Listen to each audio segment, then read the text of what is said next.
তোফা তাহলে এক দিক ফাঁকে গেছে এক ফাতিল তোফা এক ফাতিল ফাঁকে গেছে তো যেতে না আসলে আমি তো মেসেজ দিলাম যাই যাবো আমরা আছি মেসেজ দিছেন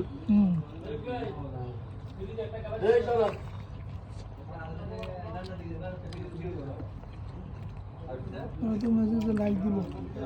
তারপর আইলো নাকি এটাই তো কি ক্লাস করতে গেছে স্যার অন টাইম ক্লাস তাই